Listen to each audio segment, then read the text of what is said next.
Hey, Hound Dogs, I'm David Hankins, And I'm Paul Hankins. and welcome to the 100th episode of On the Air with Power Squared.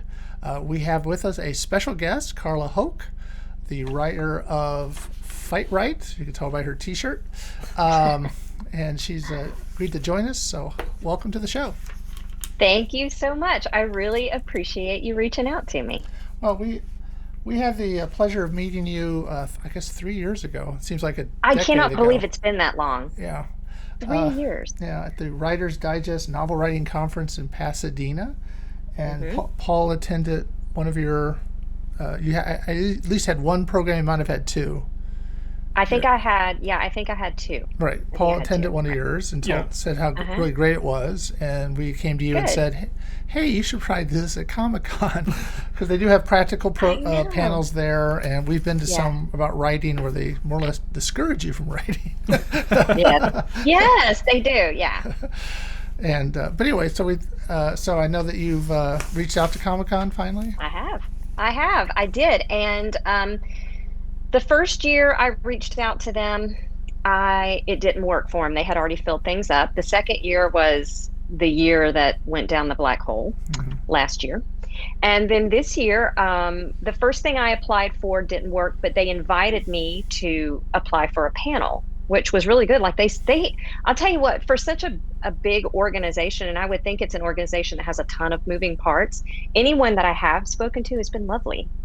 And so the person who said, you know what, you should do a panel, and they even sent me the paperwork and everything. I'm like, okay, I can do the panel. And then I saw the date at Thanksgiving, Yeah. and I was like, oh, I can't do that. Not with my kiddos. But one day, one day I shall be there. Well, and we will hopefully be there too when you're there. Yes, I hope so. And we'll attend your panel. We've never been on one, but we'll Yay! attend Yes, that would be awesome. it. So, Before we get in too deep, if you like this podcast, leave a like, subscribe, and ring that notification bell if you want to see more. all right, Absolutely. gotta get that in there. So, according to your website, you and Superman are twins. You know what? I'm just gonna keep it vague because I don't want to take the attention away from him. Yeah. I'm just gonna say that I'm a twin, Clark, Carla. It may or may not be Kal-El. Just saying. Okay. So, and you were raised by a clouder of feral cats. Yeah. Yeah. Okay. I'm just reading your bio. Is that Yes. that's Is that strange in some way? well, a little, but so are you are you a born Texan or did you move to Texas? I am a born Texan. I was born in Houston, where I live now, just outside of Houston. And then I was raised starting at about age 2 till 18 in Northwest Florida, right outside Pensacola, Gulf of Mexico area. Mhm. And now, as an adult, I'm back here in Texas, where I was born. I'm actually a Texan. I was Oh, born. really? I was From where? Dallas. Oh, okay. Yep. Good area. Yeah, I was been out here for a bunch of years. I don't want to say how old I Yeah, am. it's still the green side of Texas. Yeah. Yeah. Yeah. Yeah, yeah. There's a lot of that's Right. waste wasteland. Yeah. So, tell us about your martial arts prowess. You seem to have a lot of Whew. expertise. Well, I am losing track with how long it's been. That'll tell you how old I am. I think it's been about 10 or 11 years ago. I started in a Hapkido based self defense class. And I actually took that self defense class because I was writing fight scenes and I didn't know how to fight. And so I thought, well, I'll go to, one or two self defense class. How many? How many classes can you need? Possibly know how to fight. Easiest thing in the world. And I went to the first class and I realized I have no idea how any of this works. It is akin to going to a dance class when you have never been exposed to dancing. So I was left feet the whole way and I really enjoyed it. And so I kept coming back and the coaches said, we have an MMA training program. Why don't you do that? Which I laughed my head off because as my bio will tell you, I found my powers late in life. So I was about 38 when this happened. And I said, I can't do MMA. I'm too old for one, and I'm the size of like a strapping fifth grade boy. So that's not for me. And they were like, give it a shot. And I'm like, no, I can't do that. And so I did it. And from my first class, and I love MMA. I remember the days of Ultimate Fighter when it was really very grungy and rough, and I saw the progression of where rules were enacted, and I just loved the whole art itself. And so I started training, and I absolutely loved it. And as the name suggests, it's mixed martial arts, so you get a mixture of the martial arts, and I was exposed to a lot of different things, and I saw the martial arts that I really stuck to. And I really, really enjoyed the Brazilian Jiu-Jitsu portion, which is on the ground. I enjoyed the judo portion, the Muay Thai portion. And then I said, you know what? I want to do Brazilian Jiu Jitsu. And so I did some Brazilian Jiu Jitsu, and I also did Muay Thai style kickboxing. It wasn't a Muay Thai program, but it was the same style without the ranking and everything. Um, okay, and from Brazilian Jiu Jitsu, I was at a gym that had Filipino martial arts. And so I got some exposure to that, particularly Sayak, which is the knife portion, and then a little bit of Bahala Na, which is where they work with the sticks. And my instructor, my Brazilian Jiu Jitsu instructor, was also like a fourth or fifth degree black belt in Kung Fu. And so he taught me, I call it kind of Fu. I can do kind of Fu. Kung Fu, not so much. Kind of Fu, yeah. So I learned a little bit of kind of Fu. And he also taught me some street defense with weaponry, and he let me assist him in teaching some classes. Okay, and where am I? And then I did Aikido, and I did Iaido, which is the katana portion of Aikido. And then I did Judo, and I'm still doing Brazilian Jiu-Jitsu. So Wow. I feel like I'm forgetting. Oh, Taekwondo. How did I forget that? Yeah, I did Taekwondo too. Right. So I've got a mixture of things under my belt. So, is there some discipline that you still want to study, or? Yeah, I would really like to go into Kung Fu more. I loved it, and it is made. The original concept of Kung Fu was close quarters, so it's something you don't need a lot of room. And I really enjoyed Kung Fu. I kind of had a little bit of interest in Krav Maga, a little bit, but Kung Fu mainly. I really would like to learn that. Now, is this something that you do yourself, or is your whole family involved in learning martial arts, or? My son did for a while. My husband, I couldn't get him on board with it. He was in the military, and he obviously did military combatives, and he played rugby, and it just kind of wasn't his thing, because I started out when I did Hapkido, and then I did MMA, and then I was doing Taekwondo at the time. And he was like, you know what? His nose had been broken so many times. He's like, I cannot get hit in the face. My son did it for a while. My daughter stuck with it, and my daughter and I have done together. We've done Taekwondo, Aikido, Judo, and Brazilian Jiu Jitsu. And she's been taking a break from Brazilian Jiu Jitsu, but she's coming back. She has TMJ, she has some jaw problems. So, but she's going to come back, and she is a beast and a half. She's terrifying. So I look forward to having her back. So, in a typical week, how often are you in the gym doing this? Generally at least 5 times a week.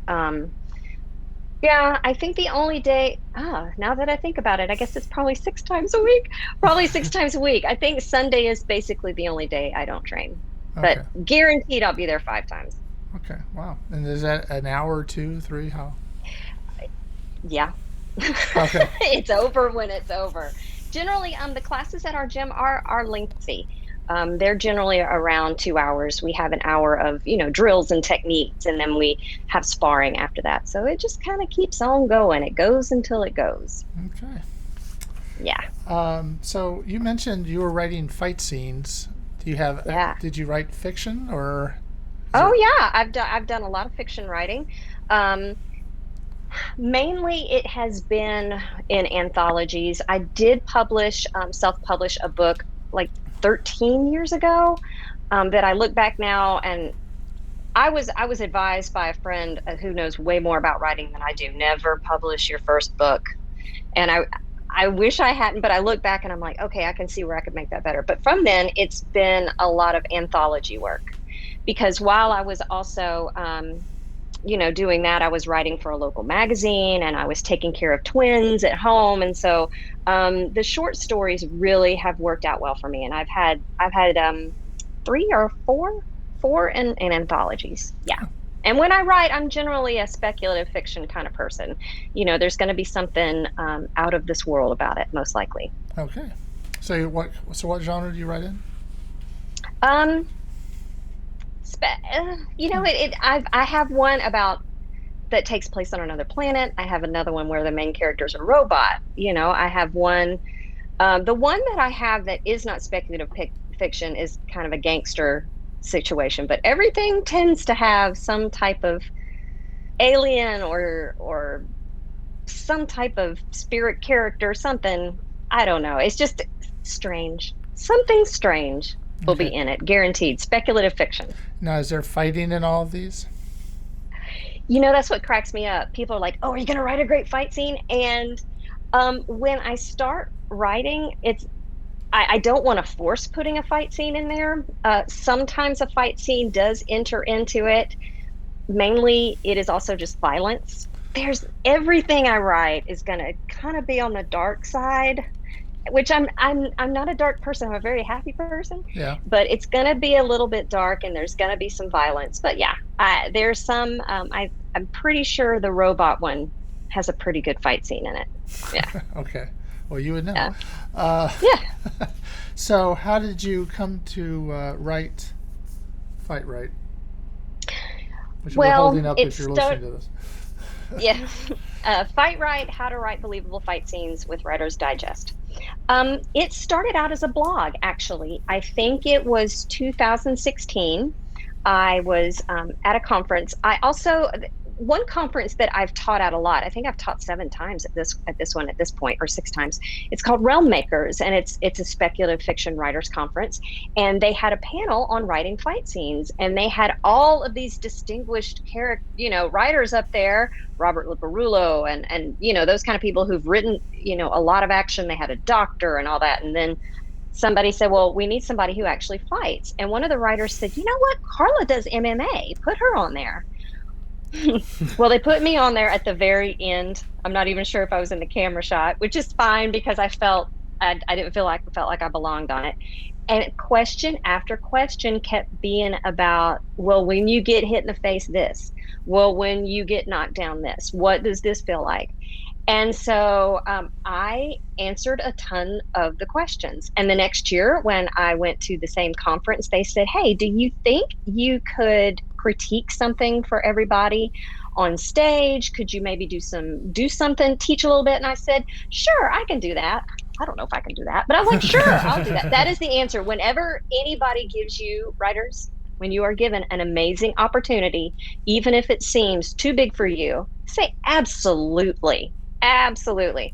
And I'm a former high school teacher. And so, I'm used to being up in front of people and making a fool of myself. So I got up on stage in front of the whole crowd. I think it was about 200 people. And I read through some fight scenes and I talked about how they could be made better. And then to help people understand what needed to change, I demoed some moves and people ate it up, in part because I am a very small person. And I got off the stage, and someone from Quill Pen Editorial Services came up to me and said, would you be our fight scene editor? And I said, absolutely, I will be a fight scene editor. And that's when I thought, wait a minute, you mean people want to know about this that much? And I thought, well, I'll do a blog and I'll post a few times. And, I thought if I got 100 viewers, I was pretty sure I was the most popular person on the planet. Okay.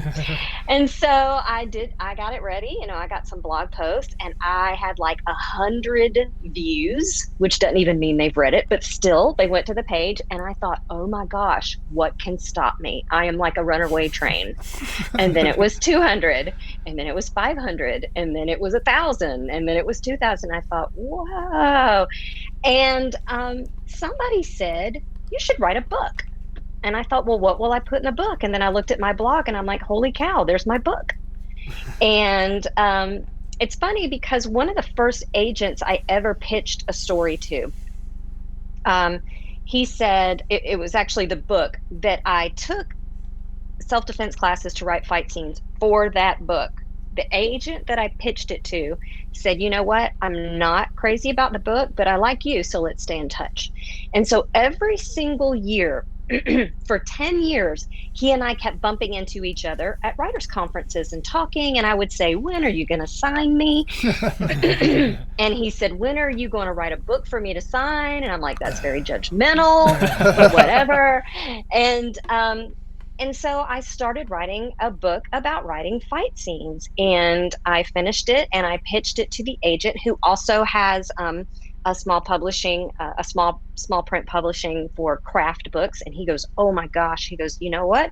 I like this, but financially, I can't do it right now. I said, you're turning me down again. Yeah. I'm giving you book after book. He goes, you've given me 2 books. I'm like, that's a lot. That's a lot of books. And he goes, you need to keep pitching this to people. And so while I was in the midst of writing, I have a friend that was a Writer's Digest author named Jeff Gerke, and he knew one of the editors at one of the acquisition editors, and he gave me the acquisition editor's direct email. I'm like, oh my gosh. So I sent him a copy of like the first 50 pages of the book. And he sent back an email and said he had done the comps, meaning the comparison of other books like that on the market. And he said, there's just not any room for us. And I thought, okay, that's not true, because I too have done the comps, and there's no book out there that's going to be like my book. And so I sent him another email and I said, please reserve judgment. You know, when I finish, let me send this to you again. I'll send you donuts. I heard nothing back. This guy was super not interested in me. Well, I finished the book, and as I promised, I sent it back to him, even though he didn't necessarily want it. And I got a kickback email saying he was no longer with the company, and I was given a brand new shiny email address for an editor. And so I sent that editor the book, and I told her that I had been speaking to the previous acquisitions editor about the book, which was not a lie. And he Not loved a lie. it. And well, we had been we spoke about it several times. That was the phrase. And that's true. I had spoken to it, and he had spoken once. And I told her, I was like, you know, I promised him donuts, and the same goes for you. So I called my agent. His name is, I called the agent that I had known for years, named Steve Lobby of the Steve Lobby Agency. And I told him what I had done. And he goes, you sent that book to Writer's Digest. And I'm like, yeah, why wouldn't I? He's like, kid, you have, you know, kid at 40, I forget how old I was at the time, 45, 46 at the time. And he goes, you got chutzpah. He goes, okay, here's what you do. You just wait. He said, it'll take them. It's a big, you know, it's a big publishing place. They've got their hands in a lot of different cookie jars. So give it about 6 weeks. After 6 weeks, then just check back in with them. And I'm like, okay, I'll do this. And it was not 6 weeks. It was 6 days. Wow. And they called me back, and it was one of those situations where I'm looking at the phone and I'm talking to them, and I'm like, is this a joke? Is this real? And so they said, we really like what we have in front of us. And do you think you could write, you know, add like 25,000 words to it? Which I said, absolutely. No, how was that? I was, when they said that, I thought I was going to vomit. I'm like, absolutely. And they said, and can you include a chapter on fighting aliens? Can I include a chapter on fighting aliens? I was like, what pair of Star Trek pajamas do you want me to wear while I write the chapter on fighting aliens? And so I called Steve Lobby, and I asked him if he would be interested in representing a Writer's Digest author. And he said, maybe. Who would that be? And I said, me. And he goes, you got it, lady. And so the guy that I originally pitched my book to, for which I started martial arts, is now my agent for the book about writing fight scenes. Huh. And when we were at the lifting, final, I did. Yeah. He has done. I tell him all the time I'm his cash cow. I'm like, yeah. And he made a joke. He was like, yeah, I bought a boat with all the royalties that you've earned me. And he sent me a picture of a toy boat from Amazon. I'm like, how dare you? But before everything was completely finalized, I had added the 25,000 words, which wasn't as difficult as I thought, including The extra chapter they asked me to fill in. By the way, people have since asked, why didn't you put in this subject and this subject and this subject? It is because I had a word count. There was a maximum I had, and they wanted what was already in it, but they wanted more specific things. So if it wasn't in the book, it's simply because I couldn't fit it in there in the parameters they gave me. Right. And so I was talking to them I was signing the final contract, and I said, actually, I had signed the final contract and I sent it back to them, and they said, yes, we got it. And I said, so is this real now? And they said, what do you mean, is it real? And I'm like, so this book is going to be published. And they said, yes. And I said, by you. Yes. And I was like, I'm writing for you. And they said, yes. And I said, okay, I have to tell you, you've turned this book down. And they said, what? And I told them about the book being turned down, and they got a good laugh about it. After that, Writer's Digest, the economy wasn't being really good to publishers, and Writer's Digest had to close their publishing portion. But thankfully, Penguin Random House bought the publishing portion of Writer's Digest. And as a blessing, it's a huge blessing, they decided to take my book with them. And so the print version is still Writer's Digest imprint on it. The Kindle version is Penguin Random House. And Writer's Digest still does the magazine, and they do the blog, and they do the conferences. And they have just been absolutely lovely to me. The editor for my Fight Right book is now the editor-in-chief of Writer's Digest. And so, she's great. And it's just like blessing after blessing. I'm kind of look around thinking, this is a mistake. I think I got somebody else's blessing. I think I've gotten too many. But I have absolutely enjoyed teaching at the Writer's Digest conferences, and I write monthly for their blog as well. Okay. So let's talk a little bit about the book itself. Paul has read it all the way through, and I'm about this far from finishing it. It's really well written. It's very conversational. Oh, thank you. It's you go through a lot. There's a lot of jargon in here that you kind of explain very well. Yeah. I like the extra punch you have at the end of every chapter. Oh, good. Thank you. So do you have a favorite extra punch? My favorite extra punch was the one that surprised me the most, and that was the fact that Sylvester Stallone wrote Rocky. Yeah. I had no idea that Sylvester Stallone wrote Rocky. And I mean, and if you go through and read the story about how the movie got made and how little money he made, he had to sell his dog to pay bills at one point. And then when he was given, I think he was only given $20,000, or is it $200,000? Probably $200,000 for the movie. Or maybe 20,000. Now I can't remember. But anyway, the deal was he told them that he had to act in it. That was the only way he would sign the rights over to them. And when he got his first paycheck from them, he went and bought his dog back. And the dog is in the movie. So that is something that I really enjoyed. Okay. I thought that was really cool. Do you have any questions for her, since you've actually read the book? No pressure. Yeah, no pressure. Let's see.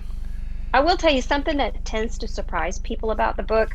They think it's just going to be a lot of punching and kicking, and there's way more in it. I mean, there's a section on craft, there's a section on injuries, there's a section.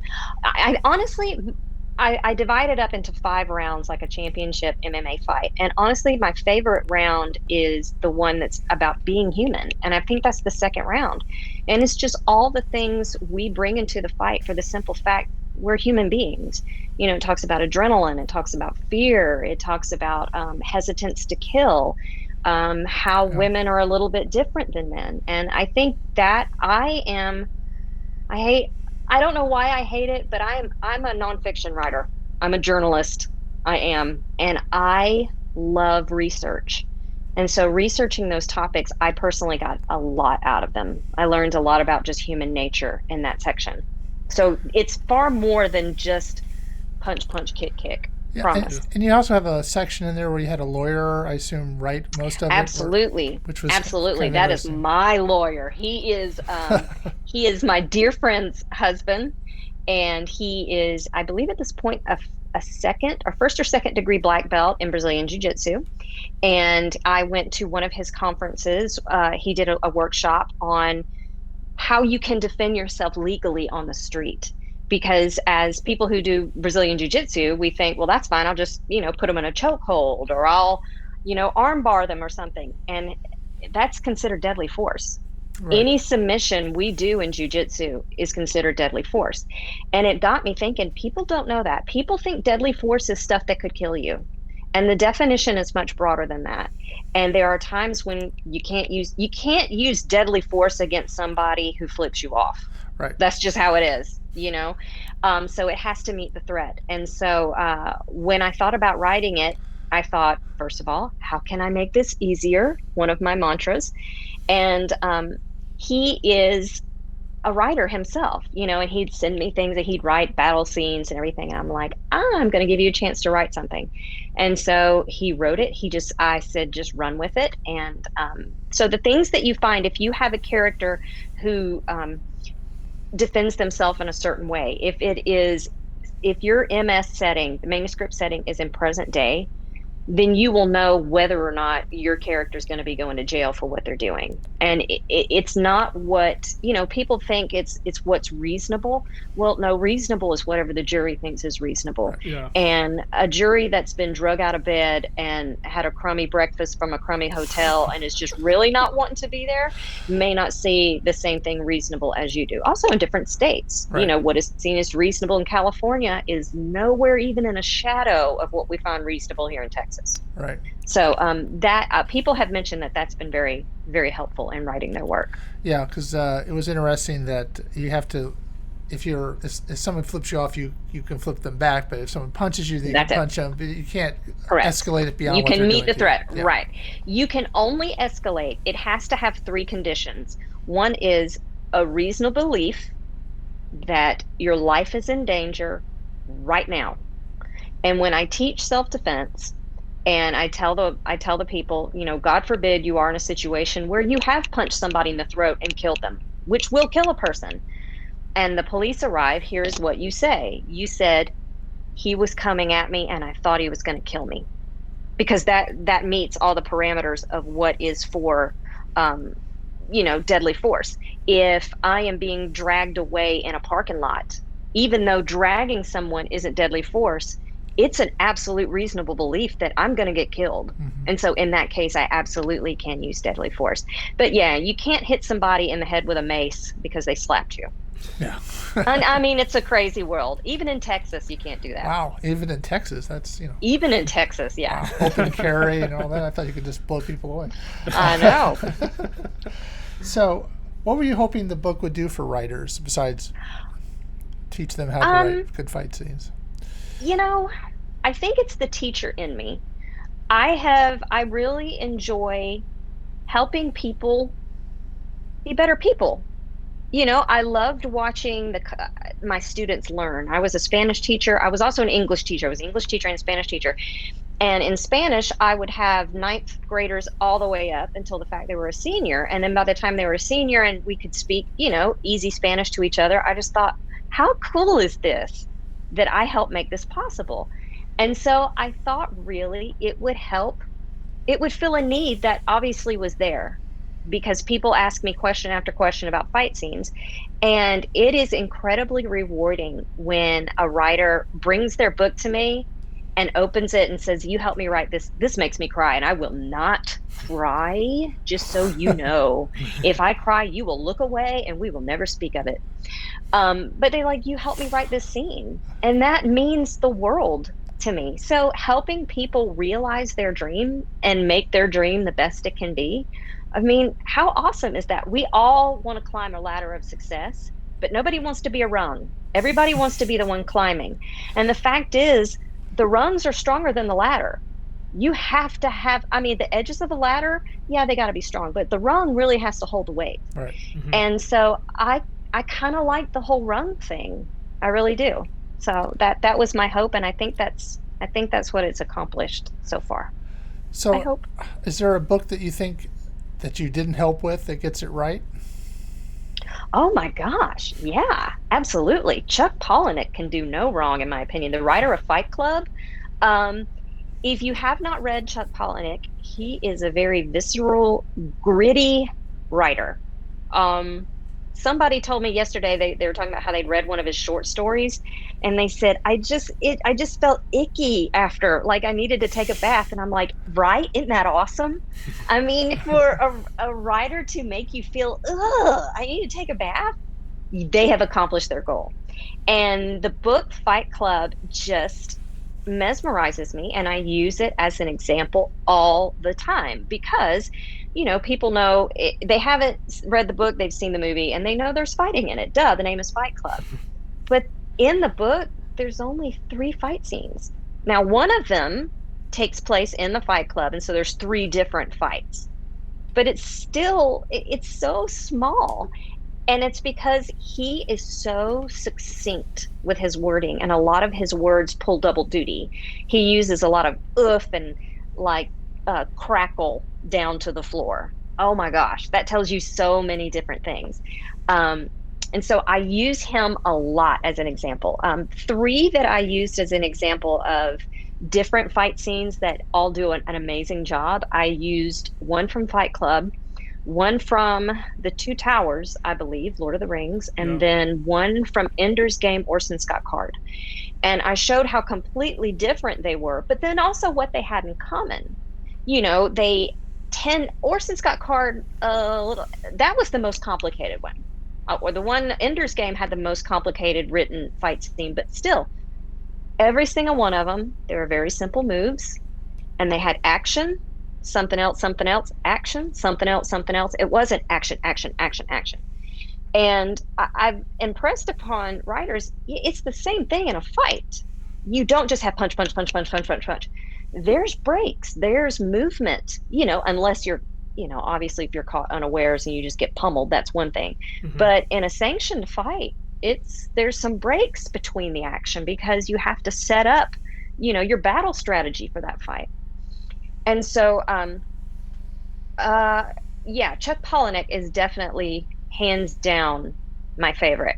I love Lord of the Rings because how can you not love Tolkien? He's such got a little bit of a snarky sarcasm to him. He's got that nice, you know, if you haven't read him, he's just great. And his battle scenes, he very much writes as if you are seeing it from above, kind of. And Chuck Palahniuk writes it as if you're looking straight at it. And so I like those different points of view, but they all, they accomplish the same purpose. Yeah. 'Cause it's kind of weird, the writing course we took, or panels we took at Comic-Con. Yeah. I forgot the guy's name. Maxwell Alexander Drake. Yeah, which is basically how you'll never make it.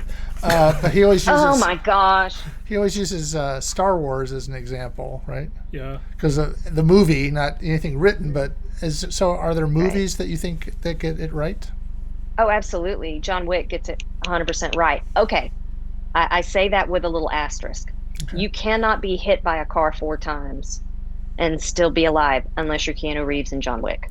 But as far as the fighting and the martial arts, it is 100% dead on. My Brazilian Jiu-Jitsu gym actually went to see that all together. We called it our field trip, and we have people in our group who were in MMA, who did do Muay Thai, who did do judo, who were Filipino martial arts, which is all the things that John Wick used.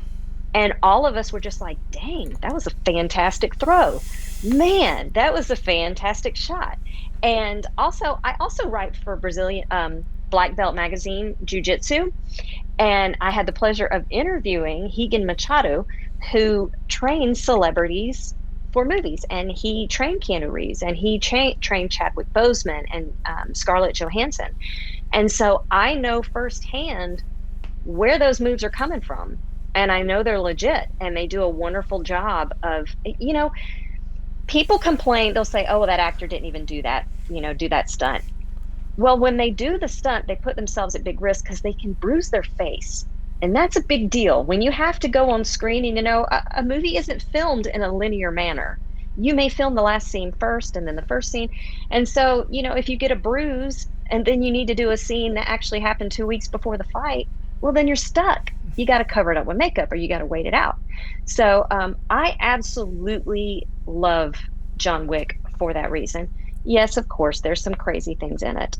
again, you can't get hit by a car that many times and make it.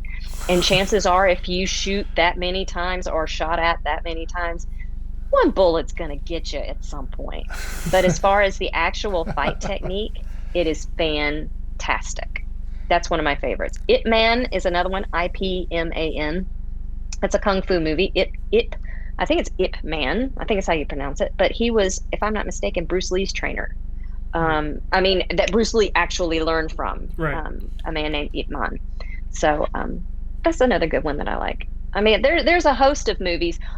I really don't, and I think people think that when I watch movies that I'm just critiquing the whole time, and I'm not. I'm not. If I see something that's just wackadoo, like Wonder Woman, don't even get me started.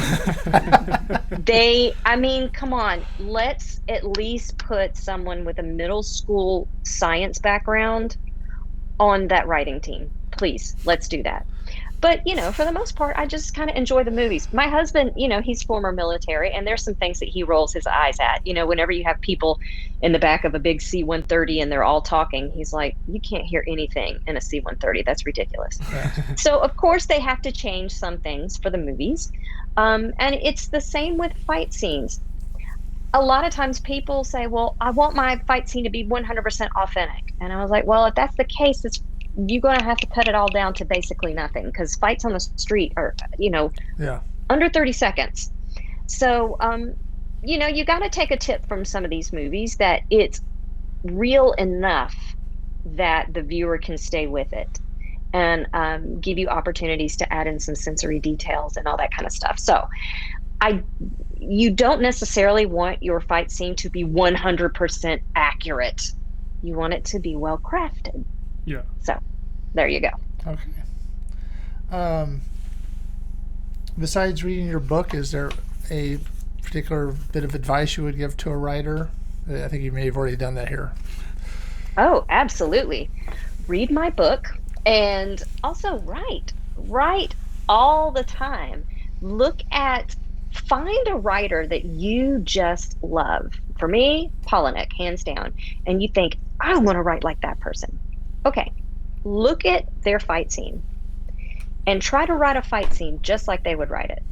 Okay, now I know that sounds wrong, but there was a study done in Japan that I just learned of in the past probably 3 weeks.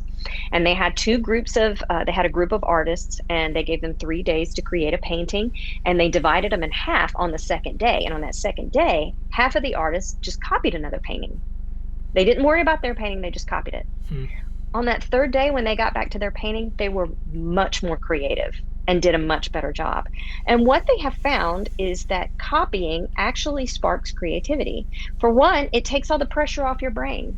You don't have to be perfect. You're not doing your work, you're doing somebody else's work. And it also gives you the opportunity to think, okay, well, why did they use that word choice? Mm-hmm. Oh, okay, I see why they did that. And so find a writer you really like and figure out what it is you like about that fight scene and copy the crap out of it. And then again and again, finally, your voice is going to peek through. Also, a book that I particularly love is The Gift of Fear. And I think every human ought to read it because it talks about the importance of fear. And I think the full name is The Gift of Fear, Survival Signals, and How They Save Us. And it talks about what fear is and what fear does to you. And it talks about pre-incident indicators, that's why I included that in my book. And it's all the things that human beings do before they do something nefarious. Even if they're not meaning to, the body will tell you. The body doesn't lie. The mouth will lie, but the body won't. And so The Gift of Fear talks about different things to look out for. The author is Gavin de Becker, and his job is a threat assessment analyst. That's what he does. And what that is he has worked, I know he worked for a couple presidencies, but whenever someone gets a written threat, okay, it goes to Gavin de Becker, and he looks at it and he says, look, this is bull. You don't have to worry about this so much. Or he says, this is going to happen. You need to watch this. And so the guy knows what he's talking about. And I talk about that in the book too. What makes a threat credible? if the person says, I am going to rain down hellfire and brimstone on you. Okay, unless you're having an argument with Jesus, that's not going to happen. Okay, so that's not a credible threat. But, if it's someone that says, I'm coming to your house tonight, I'm going to look in your window and I'm going to shoot you in between the eyes. That's a plan. And you look at that person's history and you look at the means and look at the reasoning, and that might be one you want to pay more attention to. So that book really just has had a huge impact on me. So that's one you definitely need to read. But, as with any skill, and writing is no different than any other skill. I don't know why people don't understand that. I related it yesterday. There's a kid at my gym who is, holy cow, that kid is a good writer. Like, I'm reading it, I'm going, I'm terrible. This kid is such a better writer. But he was like, well, what do you suggest for me to be a better writer? And I'm like, man, write every day, even if it's 5 minutes. And I likened it to learning to play a guitar. Yeah, you can practice guitar once a week, but you're not going to get good at it. And until you gain proficiency in it, anything, it's not fun. Learning to play the guitar is not fun. It eats your fingers up. It's awful. Yeah. Learning a martial art is not fun at first because you're just like, I'm getting beat right and left. So, be patient with yourself and just write a little bit every day, because your brain has to get used to getting thoughts out to your fingertips. That's a function of executive processing. And you have to work at it just like you would any other skill. So we met you at a novel writing course, seminar. We were each writing different books, but together we also do a comic book. I have to put a plug in for it, called Power Squared. Comic. I reference comic books all the time when I'm teaching fight scenes, and here's why. And you guys know this, real estate is precious in a comic book. Every page is big money. And so comic book illustrators and writers are fantastic at picking out the parts of the fight that matter most, the parts that have the biggest impact. And I have referred people to comic books, and I've said, look at your fight scene. If this was a comic book and you only had one page with 3 panels on it, what could you include and what do you have to get rid of? And I also talk about how comic books are so great with the sensory experience. You see the grimace on the face, you see the blood fly, you see the call outs, biff, pam, bam, boom. You see, it makes it, a 2D TV experience, basically. It's very much sensory. And so I love comic books and graphic novels, and I refer people to them all the time to help their fight scenes. So high five to you. Oh, well, if anybody read it, that'd be one thing. Give it time. Oh, trust me, we're giving it time. And I understand the real estate because I'm the one buying it. So it's a lot. And then I have a friend who was working in a comic book series, and he's like, yeah, great picture, and they forgot to leave room for the words. So it's little things like this. You have this amazing illustration. You're like, there's nowhere for the words. You've got to take some of this out. So yeah, it's a harder process than people think. Yeah. No, it is. Yeah. And as we were talking, we just got an email from our artist, as a matter of fact. we're working on issue 19 at the moment. Ooh. We have published 11. We're going to get to 12 in the next month or so. Get that out the door. Very cool. And then we're doing. Well, you're masters at condensing things. You are. You take this, what could be, this massively long story, and you have the ability to boil it down to what really matters. And so I have massive respect for comic book and graphic novel writers. Right. We appreciate you calling us masters. Take it and run with it. Don't refute it. All right. No. Trust me, we're going to put it up on the blog.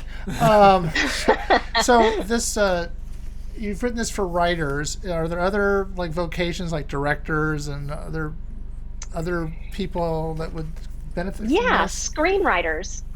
Screenwriters would definitely benefit from it because it forces you to see the fight as something that's taking place between human beings. It's not just a group of actions blocked together. And you have to remember, all the things that happen preceding the fight and all the things that will happen as a result of the fight. I am ever amazed at how many people get hit in the head and walk away without a concussion. Anytime I watch, I love fantasies. And, when they have like a Viking scene and they go into the Great Hall where all the Vikings are sleeping and none of them are snoring. None of them. They do hand-to-hand combat and none of them have just jacked their septum up. That's just, so it's little things like that that absolutely screenwriters can use. Actually, I sent a copy of it to Higa Machado, the guy who teaches different fight scenes, to kind of help, look at it as, and he's done really good. I mean, he's done enough work with Hollywood now that he teaches fighting as it relates to the screen. But it will help screenwriters, definitely. Okay.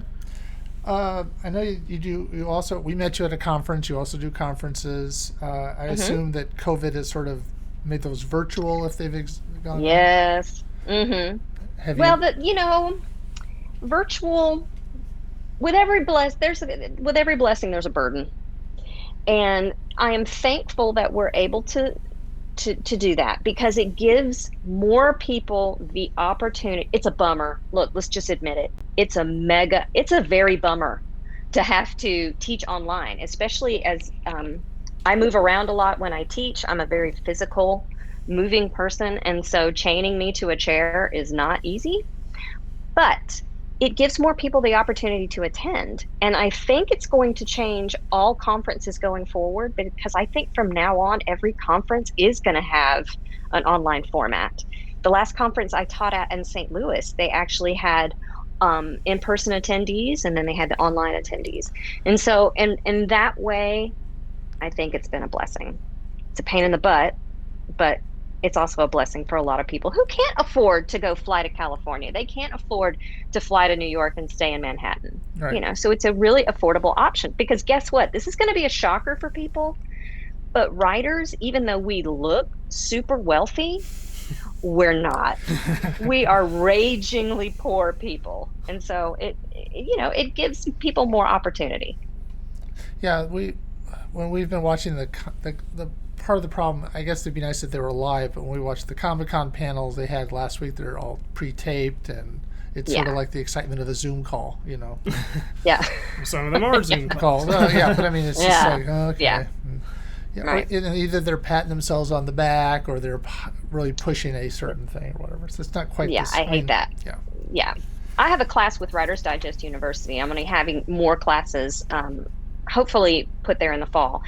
And I didn't want to do it live because of how my schedule is and getting kids to school. And I know me, I make a million mistakes, which I don't know, when I teach in person, I don't care if I'm making mistakes. But they decided, okay, well, we'll let you do it as a video and we'll put it up there. They had never allowed a video format before. Mine was the first. And they said, let's just see how this works. And it has worked. And I'll have more in the fall, but I try very hard to be active as I teach. I have pictures going, I have GIFs going, I have a lot. Do you say GIF or GIF? I say GIF. What do you say? I think I say GIF. Okay. Well, that's what I say. It never fails. I say GIF and someone goes GIF. Yeah. You know what? Whatever. But I do try to keep it, fresh, because I don't want to sit in another Zoom call. Right. Nobody does. Nobody wants another Zoom call. So I've tried to keep my video format, kind of fun as I can make it. Okay. So besides, the book is available. Where can they find the book? Anywhere, honestly. It's going to be at all the major outlets. It'll be in some of the smaller bookstores.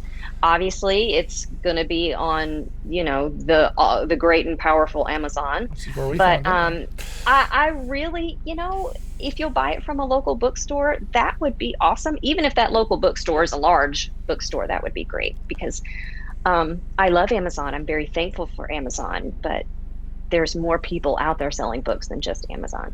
It's hard to find a bookstore actually in LA. So they've all been kind of pushed out by rent Yeah. All the Barnes and Nobles are out pretty Really? much out of the Calabasas, and there's one. I guess there's one or two in LA, but yeah, a lot of them have Wow. been closed down. So we're a big city without Wow. any bookstore or out major bookstores. That's crazy. Yeah. That's crazy. So where can people follow you? They can find me at my blog, Fight Right, FIGHTWRITE.net. And that's kind of a one-stop shop. There's the blog, there's the book. You can learn a little bit about my classes, the scant few YouTube videos I have.